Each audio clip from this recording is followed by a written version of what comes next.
ดินเก่าที่เราใช้ปลูกผักมาแล้วเราสามารถนำมาปรุงเป็นดินใหม่ใช้ปลูกผักต่อไปได้ค่ะคลิปนี้เราจะมาบอก2วิธี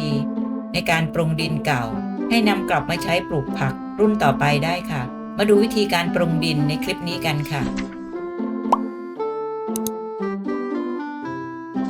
เราได้แนะนำวิธีการปรุงดินในคลิปก่อนหน้านั้นไปแล้ว1วิธีค่ะ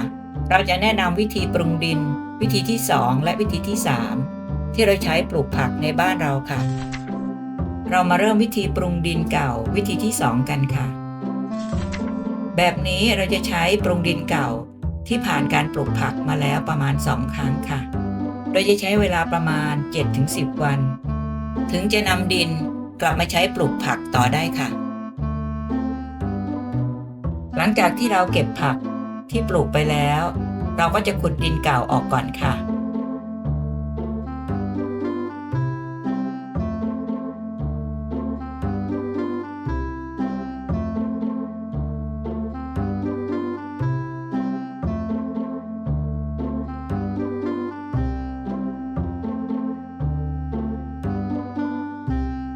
เสร็จแล้วเราก็ใช้โดโลไมต์โรยผสมกับดินที่เราขุดมาแล้ว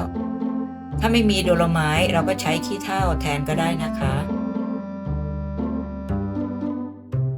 ดิน1กะละมังเนี่ยเราก็จะใช้โดโลไมต์ประมาณ2ช้อนโต๊ะค่ะโดโลไมต์เป็นแร่ชนิดหนึ่งที่ช่วยลดความเป็นกรดของดินช่วยปรับสภาพดินให้ดีขึ้นและช่วยให้พืชเนี่ยแข็งแรงทนทานต่อโรคและแมลงศัตรูพืชด้วยค่ะ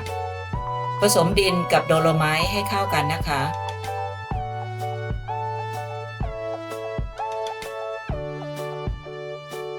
เสร็จแล้วเราก็นำดินไปตากแดดให้แห้งประมาณ 7-10 วันค่ะเพื่อฆ่าเชื้อโรคเชื้อราและก็ไข่ของแมลงที่อาจติดมากับดินเก่าค่ะเราตากดินจนแห้งสนิทดีแล้วนะคะเราก็นำดินเก่ามาเทรวมกันในยางรถยนต์ไว้ก่อนค่ะหรือจะเทผสมในกะละมังที่บ้านเรามีก็ได้ค่ะต่อไปก็นำแกลบหมักกับปุ๋ยคอกหมักมาเทผสมกับดินเก่าค่ะอัตราส่วนดินเก่า2ส่วนแกลบหมัก1ส่วนและปุ๋ยคอกหมักอีก1ส่วนค่ะผสมคลุกเคล้าให้เข้ากันนะคะ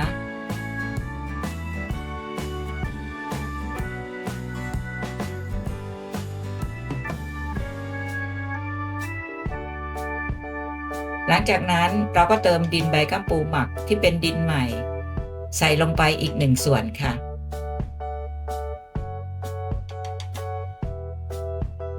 ผสมให้เข้ากันนะคะ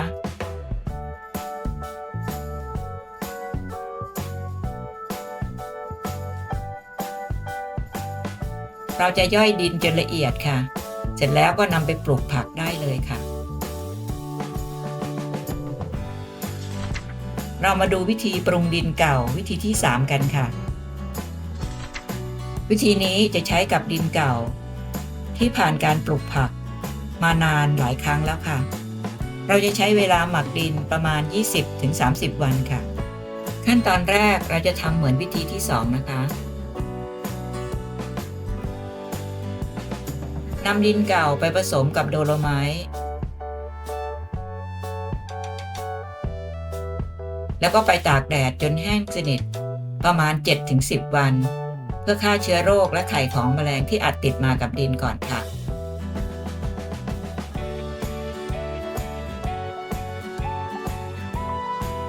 ต่อไปเราก็นำดินเก่าที่ตากจนแห้งแล้วมาใส่ลงในกะละมังค่ะ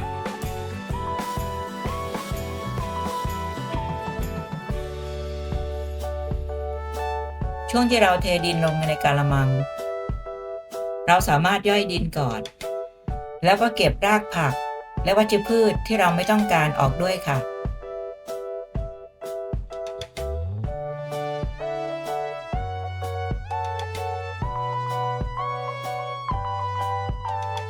ต่อไปก็นำแกลบหมักกับปุ๋ยคอกหมักมาผสมอัตราส่วนดินเก่า2ส่วนแกลบหมัก1ส่วนแล้วก็ปุ๋ยคอก 1 ส่วนค่ะ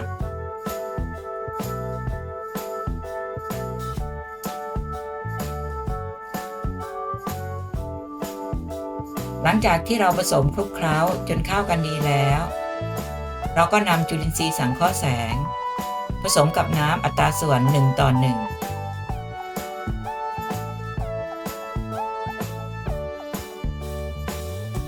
ราดลงในดินแล้วก็ผสมคลุกเคล้าจนเข้ากันค่ะ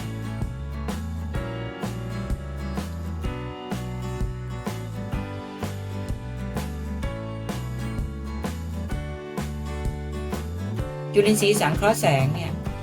จะเป็นตัวช่วยให้ดินย่อยสลายได้เร็วขึ้นค่ะถ้าไม่มีจุลินทรีย์สังเคราะห์แสงจะใช้ EM หรือจุลินทรีย์น้ำซาวข้าวแทนก็ได้นะคะ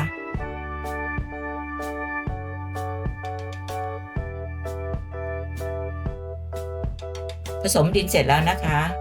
ต่อไปเราก็นำถุงปุ๋ยมาค่ะแล้วก็ตักดินใส่ลงไปตักดินใส่จนเต็มถุงปุ๋ยเลยนะคะ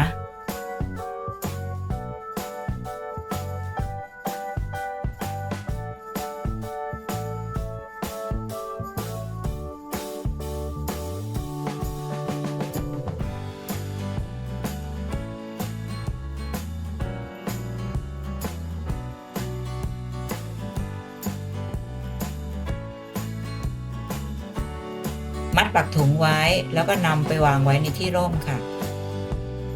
เราจะหมักดินไว้ประมาณ 20-30 วันค่ะ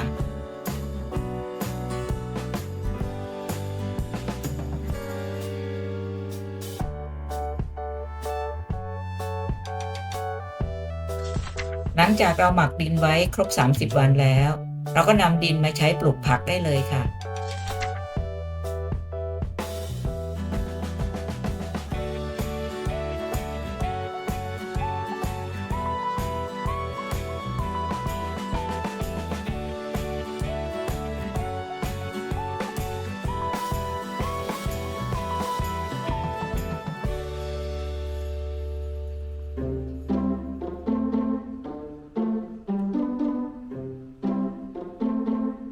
เป็นยังไงบ้างคะวิธีการปรุงดินเก่าทั้ง2 วิธีทำได้ไม่ยากเลยใช่ไหมคะคลิปต่อๆไปอยากให้ปู่ย่าปลูกอะไรช่วยกันคอมเมนต์มานะคะ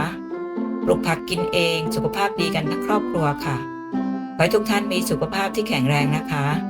ถ้าชอบคลิปนี้ฝากกดไลค์กดแชร์กด Subscribe เพื่อเป็นกำลังใจให้เราได้ทำคลิปดีๆต่อไปด้วยค่ะ